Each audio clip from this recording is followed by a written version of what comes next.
Muy buenas a todos, ¿cómo andan? Les doy la bienvenida a Historias para un Café. En este nuevo podcast nos vamos a encontrar con otro de los antiguos reinos eslavos que duró un breve periodo de tiempo, pero que aún así le bastó para ser el mayor reino de la Edad Media en los Balcanes. Estamos hablando del Reino de Serbia. En caso de que este tipo de contenido te interese, te invito a suscribirte, así podés mantenerte al tanto de los nuevos podcasts que se suben cada semana. También agradezco a los colaboradores del canal que ayudan a que podamos seguir creando este tipo de material. En caso de que nos quieras ayudar, podés hacerlo desde el botón unirme que aparece debajo de los videos. Ahora sí, comencemos con el tema del día. El Reino de Serbia, establecido en la Edad Media en la península de los Balcanes, fue creado tras la coronación de Stefan II en el 1217 como rey de Serbia, tras heredar todos los territorios unificados por su padre, Stefan Nemanja, considerado el fundador del Estado serbio. Con las anexiones y alianzas de sus sucesores de la dinastía Namanjé, el reino alcanzó unas dimensiones que lo convirtieron en uno de los más importantes de Europa, por lo que en el 1346 Stefan Uros IV fundó el Imperio Serbio, cuyos dominios abarcaban gran parte de los Balcanes. El imperio se desmoronó tras la subida al trono de su hijo, Stefan Uros V, quedando dividido en pequeños reinos que acabaron siendo invadidos por el Imperio Otomano. Ya teniendo una idea general del tema, empecemos a hablar primero sobre los precedentes. Las distintas tribus serbias que fueron poblando la zona desde principios del siglo VII se unieron en el 845 para formar Rasia, un estado medieval dentro del Imperio Bizantino que incluía los actuales sudeste de Serbia, Kosovo y parte de Montenegro. El unificador de los pequeños estados medievales que dieron origen al reino fue Stefan Nemanja, que ostentaba el título de Gran Supán de Rasia, que era el más importante de todos ellos. A lo largo del siglo XI, Nemanja obtuvo el gobierno de Zeta, Dioclea, Zaumlia y Trabunia, bien por anexión o bien por herencia por vía familiar, para formar el primer gran estado serbio. Asimismo, ostentaba los títulos de príncipe de Ibar, Toplica, Rasina y Reke, así como príncipe de Dubosica, príncipe de Doclea y príncipe de Moravia Occidental. En cuanto a la fundación, Nemanja se consagró a la vida religiosa y fue sucedido en el 1196 por su hijo Stefan II como primer monarca de la dinastía, heredando las tierras sobre las que gobernó su padre. En el 1217, Honorio III le coronó rey, siendo su título completo rey de las tierras de Raška, Dukla, Trabunia, Dalmacia y Zaclumia, aunque la versión más corta fue rey de los serbios, elevando el estado a la categoría de reino independiente reconocido internacionalmente. Los sucesores de Stefan fueron tres de sus hijos: Stefan Radoslav, que desempeñó un reinado carente de acontecimientos importantes, siendo tutelado políticamente por el despotado de Epiro, y el hermanastro de este, Vladislav, que aprovechó su impopularidad para derrocarlo e instaurar un gobierno muy influenciado por el Segundo Imperio Búlgaro, cuyo emperador Iván Asen II de Bulgaria era su suegro. En cuanto a la expansión, el tercer hijo de Stefan II en acceder al trono fue Esteban Uros I de Serbia, que también derrocó a su hermano aprovechando la debilidad de Bulgaria, su principal apoyo. Además, se benefició del declive de los búlgaros y Epiro para intentar expandir sus territorios, alcanzando sus conflictos a Ragusa y Hungría, aunque no logró variaciones sustanciales en sus dominios. Uros I fue desposeído del trono por su hijo Esteban Dragutin, que llevó a cabo una política de amistad con Hungría.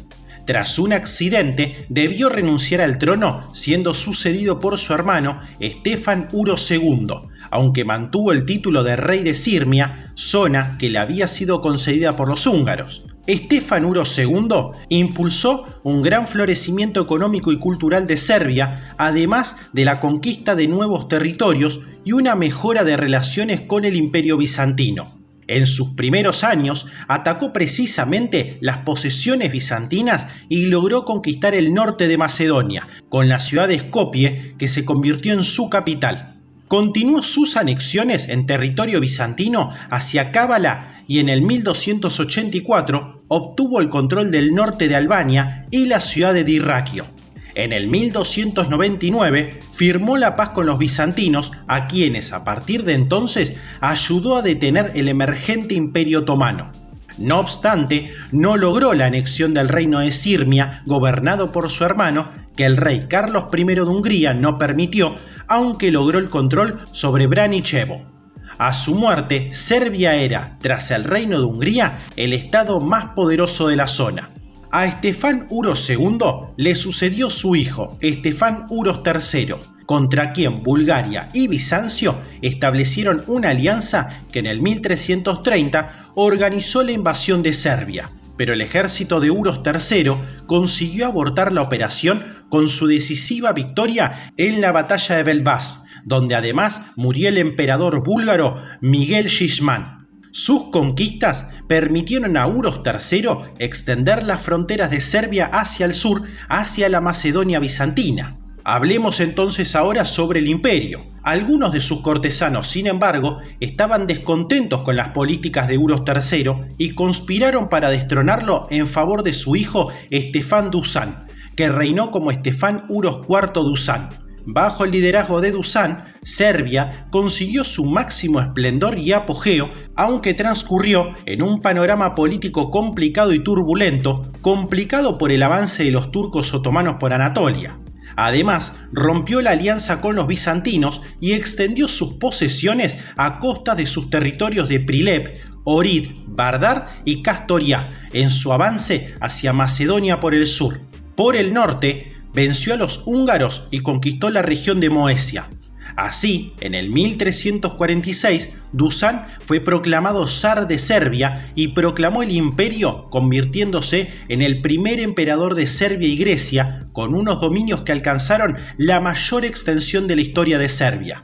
La muerte del zar Dušan desencadenó la desintegración de su vasto imperio, pues su hijo, Estefan Uros V, se vio impotente para mantener el gran estado creado por su padre. Uros V no supo repeler los ataques de enemigos extranjeros ni la lucha contra la independencia de su propia nobleza. El imperio serbio de Dušan se fragmentó en un conglomerado de principados, algunos de los cuales ni siquiera reconocían su gobierno. En cuanto a la influencia cultural, el reino medieval fue una etapa floreciente para la cultura serbia. Especial importancia cobró la arquitectura. Los monasterios construidos por sus reyes en todo el territorio que dominaron en la Edad Media son una de las más valiosas y visibles huellas de la asociación de Serbia con Bizancio y el mundo ortodoxo, pero también con el románico de Europa Occidental, con la que Serbia estrechó vínculos en la época a través de matrimonios entre monarcas. Algunas de estas construcciones han sido designadas como Patrimonio de la Humanidad por la UNESCO, como Stari Rasi Sopocani, la iglesia de Nuestra Señora de Levis, el monasterio de Gračanica, el monasterio patriarcal de Pek y el monasterio de Visoki Dekani. Los cuatro últimos componentes de los monumentos medievales en Kosovo se encuentran en la lista del Patrimonio de la Humanidad en peligro, al haber sido víctimas de ataques de extremistas albaneses durante y después de la Guerra de Kosovo. Así llegamos al final del podcast. Uno que espero que haya sido útil para conocer más sobre este reino antiguo del cual quizás nunca hayas escuchado hablar. En caso de haber sido de tu agrado, te pido que me dejes un pulgar arriba y te puedas suscribir, que ayuda a que el canal siga creciendo. Esto ha sido Historias para un Café y nos veremos pronto. Hasta luego.